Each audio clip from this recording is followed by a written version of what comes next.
সাবেক প্রতিমন্ত্রী বিপুকে চোর বলে যা বললেন সিদ্দিকী নাজমুল। আচ্ছা, চোরকে চোর বলবে, একটা জিনিস খেয়াল করেছেন আপনারা যে দেশের ছোটোখাটো সাধারণত গরু চোর, মুরগি চোর যারা চুরি করে তারাও তো চোরই, কিন্তু যারা চুরি করে এই ধরনের চোর তাদেরকে প্রচুর পরিমাণে শাস্তি দেওয়া হয় এবং অনেক অনেক ক্ষেত্রে ছোট অপরাধের চেয়ে বেশি শাস্তি পেয়ে থাকেন অনেক চোর। সেটা হয় দলীয় ক্ষেত্রেও হয়, আবার দলীয় ছাড়াও হয়। কিছু পেশাজীবী চোর আছে যাদের পেশাই চুরি করা, তারা ধরা পড়লে তো তাদের অবস্থা টাইট হয়ে যায়। গণপিটুনিতে বেশ কিছু চোর মারাও গেল।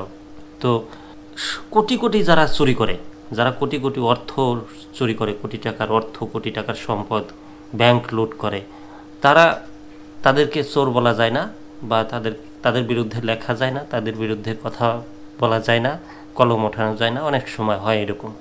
তো এমন কেন? বিচার সবারই সমান হওয়া উচিত, বিচারের রায় সবার পক্ষেই মানে প্রকৃত রায় হওয়া উচিত। কি বলেন আপনারা? এই খবরটা পড়ব, দেশ রূপান্তরের খবর।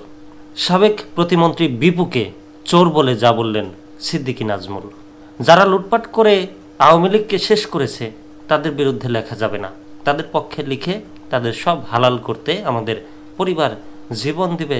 তারা সুটেড বুটেড হয়ে আবার আমাদের নেত্রীর চারপাশ দখলে রাখবেন। তার মানে এই কথাটা যিনি বলছেন তিনি হচ্ছেন সিদ্দিকী নাজমুল। তিনি তার কথায় বোঝাচ্ছেন, এইটুকুন পরে বুঝতে পারলাম যে তার নেত্রী আবার দেশে আসছেন বা রাজনীতির করবেন, এরকম কথা, এই কথাই এরকম কথা দাঁড়াচ্ছে। এমন মন্তব্য করেছেন ছাত্রলীগের সাবেক সাধারণ সম্পাদক সিদ্দিকী নাজমুল আলম। এ সময় তিনি আওয়ামী লীগ সরকারের সাবেক বিদ্যুৎ প্রতিমন্ত্রী নসরুল হামিদ বিপুর উপর ক্ষোভ প্রকাশ করে সামাজিক যোগাযোগ মাধ্যম ফেসবুকে একটি পোস্ট দিয়েছেন।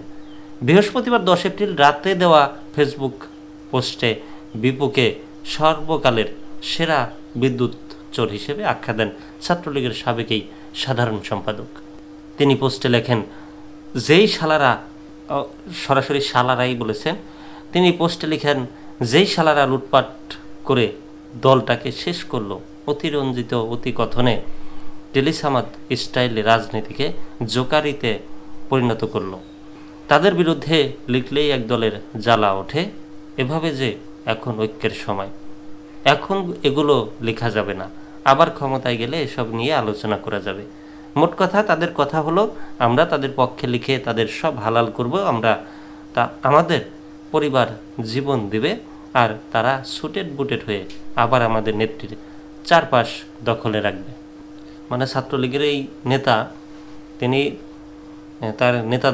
তার দলের নেতাদেরকে তো গালমন্দ করছেনই, তারপর নির্দিষ্ট করে বা ইনডিরেক্টলি বোঝাইতে চাইছেন যে কোনো একটা দল চাচ্ছে না এই মুহূর্তে আওয়ামী লীগের বিরুদ্ধে লেখালেখি হোক বা তাদের বিচারের আওতায় আনা হোক, এমনটাই বোঝাতে চেয়েছেন হয়তো বা তিনি পোস্টে আরও লেখেন, অনেকদিন নিঃশ্বাস বন্ধ রেখে চুপ থাকলাম, কিন্তু আমার মাথায় আসে না আমাদের নেত্রী ঘরে বিদ্যুৎ পৌঁছানোর লক্ষ্যে বিদ্যুৎ সেক্টরে অভূতপূর্ব উন্নতি সাধন করেছেন, কিন্তু আমাদের সরকারের সময়ের চাইতে এবারের রমজানের তেমন লোডশেডিং হয়নি।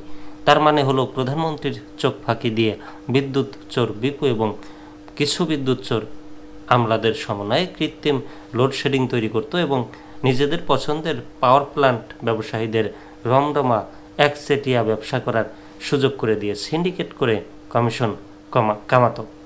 নাজমুল লেখেন, বিদ্যুৎ চোর বিপু বড় ব্যবসায়ী বংশের রাজনৈতিক নেতার ছেলে ছিল।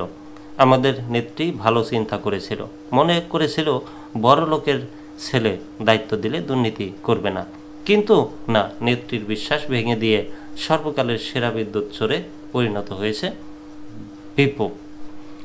ছাত্রলীগের সাবেক সাধারণ সম্পাদক লেখেন, বিপু একটা চোর চোর চোর, ওর বউ চোর, ভাই চোর, সন্তানেরা চোর। ওদের গত 10 বছরের চলাচল দেখলে মনে হয় বিপু রাজা আর আমরা প্রজা।